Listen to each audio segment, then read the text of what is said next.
السلام علیکم ورحمۃ اللہ وبرکاتہ۔ آج ایک اور بہترین ویڈیو کے ساتھ بھائی کے سامنے حاضر ہوا ہوں۔ انجینئر محمد علی مرزا کا بہترین بیان، جس میں وہ بتا رہے ہیں مچھزنی جیسی غلیظ بیماری سے کس طرح بچ سکتے ہیں، میسٹربیوشن سے کس طرح بچ سکتے ہیں۔ اس کے لیے بہترین بیان ہے، چلتے ہیں بیان کی طرف اور سنتے ہیں۔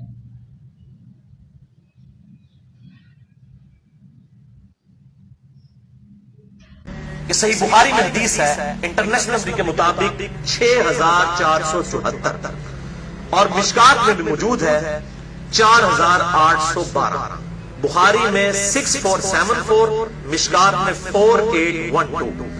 بڑی مشہور حدیث ہے کہ امام کائنات سید الاولین والآخرین شفیع المذنبین رحمت للعالمین سیدنا و مولانا امام اعظم محمد رسول اللہ صلی اللہ علیہ وآلہ وسلم نے ارشاد فرمایا، جو شخص مجھے دو چیزوں کی گارنٹی دے دے، ضمانت دے دے، نمبر 1 اپنی زبان کی اور نمبر 2 اپنی شرمگاہ کی، تو میں محمد صلی اللہ علیہ وسلم اسے جنت کی ضمانت دیتا ہوں۔ بہت بڑی ضمانت ہے، جنت کی گارنٹی۔ آپ صلی اللہ علیہ وسلم نے فرمایا مجھ سے لے لو اگر تم اپنی زبان کی اور اپنی شرمگاہ کی حفاظت کرو۔ لہذا یہ شرمگاہ کی حفاظت کے پوائنٹ آف ویو سے آج میری باقی ساری ڈیٹیل گفتگو موجود، اس حوالے سے انشاءاللہ ریکارڈ ہوگی۔ ادھر جتنے بھی بھائی موجود ہیں تقریباً 80 کے قریب لوگ اس حق بات کو لوگوں تک پہنچائیں، اور ویڈیو میں تو الحمدللہ ہزاروں لوگوں تک یہ چیزیں پہنچتی ہیں اور انشاءاللہ پہنچیں گی۔ تو میں ان سے بھی ریکویسٹ کروں گا کہ چونکہ اب یہ تھوڑی سینسٹیو گفتگو ہے، ظاہر ہے کہ سیکس کے اوپر جب بھی ڈسکشن ہوگی تو ایک سینسٹیو ایشو ہوتا ہے، اور میں نے وہ اس کی سینسٹیوٹی کو پریزنٹ کرنے کے لیے ریڈ کلر کا پیچھے بیک گراؤنڈ لگایا تاکہ جب لیکچر سامنے آئے تو مجھے بھی یاد آ جائے کہ یہ سینسٹیو لیکچر ہے۔ تو اب ظاہر ہے کہ یہ لیکچر ہر مسلمان مرد و عورت کی ضرورت ہے، تو میں اس کانٹیکسٹ میں ریکویسٹ کروں گا کہ اس لیکچر کو جو لوگ ویڈیو کے وساطت سے دیکھیں گے یا بعد میں ریکارڈنگ کے بعد کسی کو دکھانا چاہیں تو اس میں ایک ریکویسٹ یہ ہے کہ فیملی کے ساتھ بیٹھ کے اس ویڈیو کو نہ دیکھیں، لڑکے جو ہیں وہ لڑکوں میں بیٹھ کے دیکھیں، لڑکیاں لڑکیوں میں بیٹھ کے دیکھیں، تاکہ اس حوالے سے کوئی ایشو نہ ہو۔ بعض اوقات ایسے الفاظ ظاہر ہے وہ مطلب آئیں گے، وہ الفاظ میرے کوئی ذاتی تو نہیں ہے، وہ تو on the behalf of God and his prophet صلی اللہ علیہ وسلم ہم بیان کر رہے ہیں۔ وہ ساری چیزیں اللہ اور اس کے رسول صلی اللہ علیہ وسلم نے بیان کی ہیں، تو ان کو بیان کرنے میں کوئی حرج نہیں ہے۔ اور آج آپ کو احادیث کی سینسٹیوٹی سے اندازہ ہوگا کہ یہ کتنا اہم ترین مسئلہ ہے، اور خصوصاً آج کل جبکہ سوشل میڈیا کا فتنہ مسلمانوں کو اپنی لپیٹ میں لے چکا ہے، جو کہ اونلی پریکٹسنگ ریلیجن ہے آن دا فیس آف ارتھ اسلام، ان کو بھی اب اس اعتبار سے مسلمانوں کو بھی اس بے حیائی کے فتنے میں ڈالا جا رہا ہے۔ تو آج کل تو لوگوں کے پاس کتابیں پڑھنے کا ٹائم نہیں ہے، علماء کی تقریروں کا ٹائم نہیں ہے، ویسے بھی وہ اس قسم کی باتیں بےچارے پبلک کے ڈر سے کرتے بھی نہیں ہیں۔ تو بہرحال یہ چیزیں ریکارڈنگ میں آئیں گی تو انشاءاللہ ہزاروں لاکھوں لوگوں کے لیے ہدایت کا سبب انشاءاللہ بنے گی۔ ہم اللہ تعالیٰ سے دعا کرتے ہیں کہ اللہ تعالیٰ حق بات کہنے کی اور اس پہ عمل کرنے کی توفیق عطا فرمائے۔ بھائیو، یہ جو سورۃ المومنون کی 11 آیات شروع کی آئیں، ان میں 3 آیات، آیت نمبر 5، 6 اور 7 میں جو سیکس کا ڈسپلن ہے اسلام کا، اس کے اوپر ایمفسائز کیا گیا۔ اعوذ باللہ من الشیطان الرجیم، والذین ہم لفروجہم حافظون۔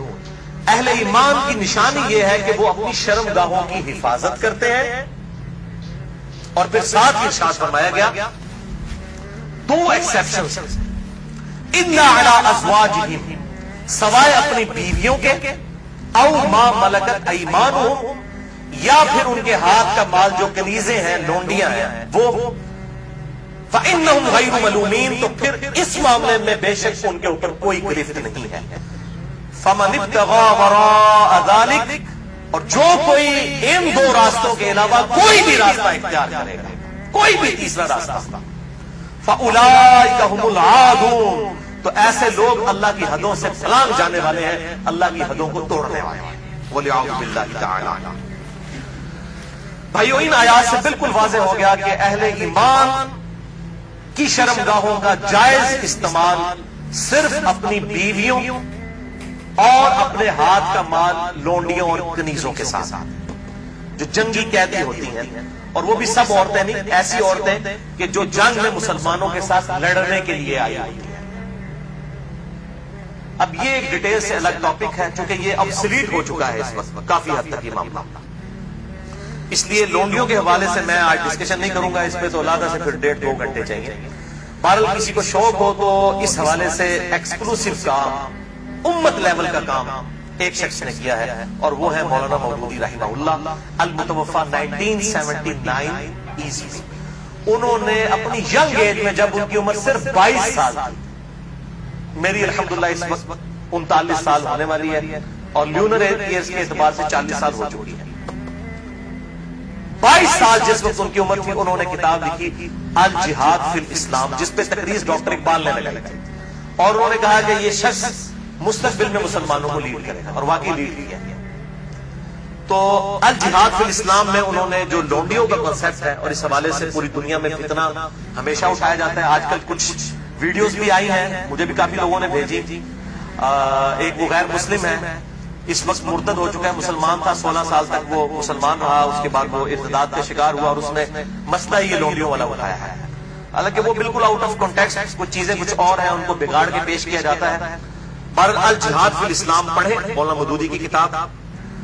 اس حوالے سے جو ایران کے اہل تشیع نے فتنہ اٹھایا ہے نکاح متع کا، یا سعودی عرب کے اہل سنت علماء کی طرف سے، اہل حدیث کی طرف سے، یہ میں سعودیہ کے اہل حدیث کی بات کر رہا ہوں، باقیوں انڈیا پاکستان بنگلہ دیش کے اہل حدیث کی بات نہیں کر رہا۔ انہوں نے نکاح مسیار کے نام سے، آپ نام ہی دیکھیں، نکاح مسیار، آسانی والا نکاح۔ نکاح متع کہتے ہیں نفع اٹھانے والا، تو بالکل انہوں نے بس نام چینج کیا، بلکہ اگر مجھ سے پوچھیں تو نکاح مسیار جو ہے وہ نکاح متع سے بھی بدتر ہے۔ نکاح متع کے اندر تو نکاح کرتے وقت طے کیا جاتا ہے کہ میں تم سے 3 دن کے لیے یا 3 مہینے کے لیے نکاح کر رہا ہوں۔ نکاح مسیار میں مفتی اعظم سعودی عرب جو 66 سال تک رہے، ابن باز رحمہ اللہ، اللہ تعالیٰ ان کی غلطیاں معاف کرے کہ جو اتنا بڑا بلنڈر وہ کر کے گئے، انہوں نے یہ فتویٰ دیا کہ جو سعودیہ کے بچے پڑھنے کے لیے فارن ملکوں میں گئے ہیں تو وہاں جا کے عورتوں کے ساتھ شادیاں کر لیں، ان کو بتائیں نا کہ کتنے عرصے کے لیے رکھنا ہے، بس یہ کریں کہ جتنے عرصے کے لیے تعلیم ہے اپنے ذہن میں سوچ لیں کہ ان کے بعد طلاق دے دیں گے۔ حالانکہ نکاح کا مقصد تو خاندانی ایک نظام کو وجود بخشنا ہے، نہ کہ شہوت کی تسکین ہے۔ اس کو تو بڑا کنڈیم کیا گیا اسلام کے اندر۔ تو بہرحال انہوں نے کہا کہ جی وہ نکاح متع میں تو طے کیا جاتا ہے، نکاح مسیار میں جو ہے وہ ذہن میں سوچا جاتا ہے، غرر اور دھوکے والا معاملہ کیا جاتا ہے، یہ دونوں قطعاً حرام ہے۔ نکاح متع کسی حد تک موجود تھا، بخاری و مسلم میں احادیث موجود ہے، اور بخاری و مسلم میں ہی مولا علی علیہ السلام سے احادیث موجود ہے کہ قیامت تک کے لیے یہ نبی صلی اللہ علیہ وسلم نے منع فرما دیا۔ تو یہ علماء یہود کا کردار ایسے علماء ادا کرتے ہیں، خواہ اہل سنت میں ہو خواہ اہل تشیع میں، جو اصحاب سبت والا معاملہ ہوا، مچھلیوں کے شکار والا، اس طریقے سے انہوں نے یہ جو ہے نکاح انٹروڈیوس کروائے ہیں۔ اس حوالے سے میرا ایک ایکسکلوسیو کلپ بھی ہے تقریباً 8 منٹ کا، وہ 50,000 سے زیادہ لوگ یوٹیوب پہ دیکھ چکے ہیں۔ اس کے علاوہ بھی بڑا عام ہوا میرا جو قرآنک لیکچر نمبر 52 تھا، 2011 میں ریکارڈ ہوا تھا، آج سے 5 سال پہلے، اس میں ایک کلپ کاٹ کے چڑھا ہوا ہے۔ آپ اگر لکھیں یوٹیوب پہ جا کر شیعہ کا نکاح متع اور سنی کے نکاح مسیار کی حقیقت، آپ یہ رومن میں لکھیں، بلکہ آپ شیعہ کا نکاح متع یہ لکھ دینا تو میرے ہی کلپ ٹاپ پہ کھلے گا، کیونکہ سب سے زیادہ کلپ وہی دیکھا گیا۔ تو میں نے اس کے اندر جو ہے وہ اس پوائنٹ آف ویو سے گفتگو کی ہے، آج میں اس کی ڈیٹیل میں نہیں جاؤں گا۔ بھائیو، ان 3 آیات کی روشنی میں سورۃ المومنون آیت نمبر 5 سے لے کر 7 تک بالکل اللہ تعالیٰ نے واضح طور پر فرما دیا کہ شرمگاہ کا استعمال ایک مسلمان مرد اور عورت میاں بیوی کے ریلیشن شپ میں یا لونڈیوں والے معاملے میں ہو سکتا ہے، اس کے علاوہ اس کی قطعی اجازت نہیں، خواہ نکاح متع ہو خواہ نکاح مسیار۔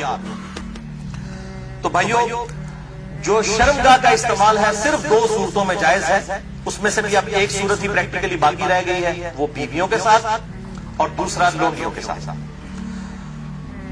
تو اس سے یہ چیز بھی اس کے اندر امپلائڈ ہے کہ اس کے علاوہ جتنی بھی چیزیں ہوں گی شرمگاہ کے استعمال کے پوائنٹ آف ویو سے وہ جائز نہیں ہوگی، اور اس میں ٹاپ آف دا لسٹ چیز جو ہے وہ یہ مشت زنی والا ایشو ہے جو نوجوان مردوں کے اندر ایک فتنہ پایا جاتا ہے ہینڈ پریکٹس کا، اس کی بھی حرمت اسی کے اندر امپلائڈ ہے، یعنی کوئی مرد جو ہے وہ اپنے ہاتھ سے منی نکالے اور اپنی شہوت کی تسکین کرے، وَلِعَوْذُ بِاللَّهِ تَعَالَى۔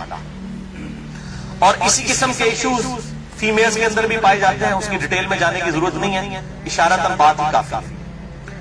تو اسی کانٹیکسٹ میں بعض علماء کی طرف سے، آج کل کے کچھ جدید علماء ہیں ان کی طرف سے فتاویٰ اور کچھ بزرگوں کے فتاویٰ پیش کیے جاتے ہیں، وہ سب کے سب بے سند اور فضول قسم کے فتاویٰ ہیں۔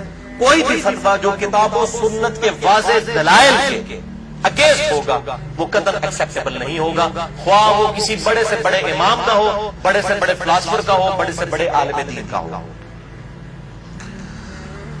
اور اسلام کا ایک مزاج ہے حیا کے پوائنٹ آف ویو سے، وہ ہر مسلمان کو پتا ہے، اس میں قطعاً کوئی گنجائش نہیں بنتی اس قسم کے کوئی برے فعل کی کہ کوئی شرمگاہ کے ساتھ اس طریقے سے کھیلے۔ تو یہ جو شرمگاہ والا معاملہ ہے اور مشت زنی والا جو ایشو ہے میرے بھائیوں، یہ نہ صرف حرام ہے یا چلے کوئی احتیاط کے اندر الفاظ استعمال کریں تو مکروہ تحریمی، بلکہ یہ گناہ بھی ہے، اور گناہ کبیرہ زنا کی طرف لے جانے والا ہے۔ اس سے روزہ بھی ٹوٹ جائے گا اور روزے کا کفارہ بھی وہ سخت والا 60 روزوں والا ادا کرنا پڑے گا، اور ظاہر ہے کہ غسل بھی فرض ہوگا، اور کسی نہ کسی درجے میں یہ ہاتھوں اور دل کا زنا بھی ہے، وَلِعَوْذُ بِاللَّهِ تَعَالَى۔ چنانچہ اسی کانٹیکسٹ میں ایک بڑی کریٹیکل حدیث ہے، صحیح بخاری اور صحیح مسلم کی متفقن علیہ حدیث ہے۔ صحیح بخاری میں 6612، صحیح مسلم میں 6754 اور مشکات میں بھی 86 نمبر پہ یہ حدیث موجود ہے کہ آپ صلی اللہ علیہ وسلم نے فرمایا کہ آنکھ کا زنا دیکھنا ہے، کانوں کا زنا سننا ہے، بے حیائی کی باتیں سننا، زبان کا زنا بولنا ہے، فحش گفتگو کرنا، ہاتھوں کا زنا پکڑنا ہے، ٹانگوں کا زنا چل کر جانا ہے، اور نفس تمنا اور آرزو کرتا ہے اور شرمگاہ اس کی تصدیق کر دیتی ہے، وَلِعَوْذُ بِاللَّهِ تَعَالَى۔ تعویل خاص کے اعتبار سے تو یہ زنا کے بارے میں ہے، تعویل عام میں ہینڈ پریکٹس والا جو مشت زنی کا ایشو ہے وہ بھی اسی کے اندر داخل ہے، وَلِعَوْذُ بِاللَّهِ تَعَالَى۔ اب ظاہر ہے کہ اگر اس قسم کی بیماری میں کوئی شخص مبتلا ہے، اس کا علاج کیا ہے؟ توبہ کرے اور اللہ کی طرف رجوع لائے، اور اللہ تعالیٰ نے اس حوالے سے ایک نیچرل پروسیس بھی رکھا ہوا ہے، یعنی مردوں کے لیے خصوصاً احتلام کا، نائٹ فال کا ایشو ہے کہ جو ایکسیسو اس طرح کی جو انسان کے جسم کے اندر مادے بنتے ہیں وہ آٹومیٹکلی ایک فزیکل فینومینا آف نیچر کے تحت نکل جاتے ہیں۔ بہرحال اپنی شہوت کو کنٹرول کرنے کے لیے آپ صلی اللہ علیہ وسلم نے علاج تجویز فرمایا، سب سے بڑا علاج، اور وہ ہے نکاح۔ اور اگر نکاح نہ ہو تو پھر کیا علاج؟ اگر آج کل کے فلاسفرز اور ان جو سو کالڈ بزرگوں کے فتوے مانے جائیں تو وہ تو کہتے ہیں کہ جی آپ نعوذ باللہ جو ہے وہ مشتزنی کر لیں، یہ علاج ہے۔ نبی صلی اللہ علیہ وسلم نے یہ علاج تجویز نہیں فرمایا۔ صحیح بخاری اور صحیح مسلم کی متفقن علیہ حدیث ہے، بخاری میں 5066 اور مسلم میں 3398 اور مشکات میں بھی موجود ہے 3080 نمبر۔ آپ صلی اللہ علیہ وسلم نے فرمایا، اے نوجوانوں کے گروہ، تم میں سے جس کے پاس استطاعت ہے وہ نکاح کرے، یعنی جو فائنینشلی سپورٹ کر سکتا ہے، جس کے پاس اتنا خرچہ ہے کہ معاملات کو لے کر چل سکتا ہے۔ یہ فائنینشلی میں کیوں کر رہا ہوں؟ وہ حدیث کے الفاظ اس کی حفاظت کر رہے ہیں۔ اگر کوئی شخص استطاعت نہ رکھتا ہو، اسی حدیث میں آتے ہیں آپ صلی اللہ علیہ وسلم نے فرمایا، تو اس شخص کو چاہیے کہ وہ روزے رکھے، یہ روزے رکھنا اس کی شہوت کو ٹھنڈا کر دیں گے۔ اور اسی حدیث میں الفاظ ہے کہ آپ صلی اللہ علیہ وسلم نے فرمایا، اگر تمہیں استطاعت ہو تو شادی کرو، نکاح کر لو۔ شادی کرنا نگاہوں کو نیچا کرتا ہے اور شرمگاہوں کی حفاظت کا ذریعہ ہے۔ اور جو شادی کی استطاعت نہ رکھے، یعنی فائنینشلی، یہ تو نہیں ہے کہ وہ نہ مرد ہوتا تو آپ صلی اللہ علیہ وسلم نکاح کا تو نہ کہہ رہے ہو، جو شادی کی استطاعت نہ رکھے وہ روزے رکھے۔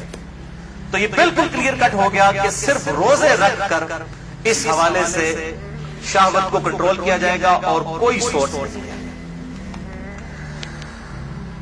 اور بھائیو سوشل میڈیا کے اعتبار سے جو آج کل فتنہ اٹھا ہے، یعنی کمیونیکیشن گیپ ختم ہو چکا ہے فیس بک یوٹیوب کے ذریعے.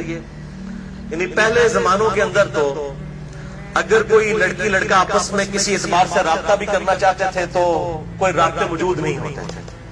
لیکن سوشل میڈیا اتنا بڑا فتنہ ہے کہ کوئی غیر محرم مرد و عورت آپس میں رابطہ کر سکتے ہیں. اور میں اس پہ کہتا ہوں یہ اتنا بڑا فتنہ ہے کہ اس فتنے سے صحابہ کرام علیہ رضوان کو بھی نہیں گزرنا پڑا. ان پر قتال کی شکل کا فتنہ آیا. یہ فتنہ پنجابی والا نہیں ہے، یہ عربی والا آزمائش. لیکن بے حیائی کا جو طوفان بدتمیزی ہے، بلکہ صحیح سونامی جو ہے، اس کا عشر عشیر بھی صحابہ کے دور میں نہیں تھا. کیا اس دور کے اندر صحابہ باہر نکلتے ہوں گے تو 20 فٹ بائی 50 فٹ کی موبائل کمپنیوں کے اشتہارات لگے ہوتے تھے بے پردہ عورتوں کے؟ اور یہ سوشل میڈیا اور ٹی وی، اس کے جہاں پہ پازیٹیو یوز ہے، یہ نیگیٹو یوز والا بھی معاملہ اس زمانے میں تو نہیں تھا. تو اس اعتبار سے غض بصر بہت ضروری ہے نگاہوں کی حفاظت. تو آپ صلی اللہ علیہ وسلم نے غض بصر کے لیے، نگاہوں کی حفاظت کے لیے، شہوت کو کنٹرول کرنے کے لیے نکاح تجویز فرمایا یا پھر روزے.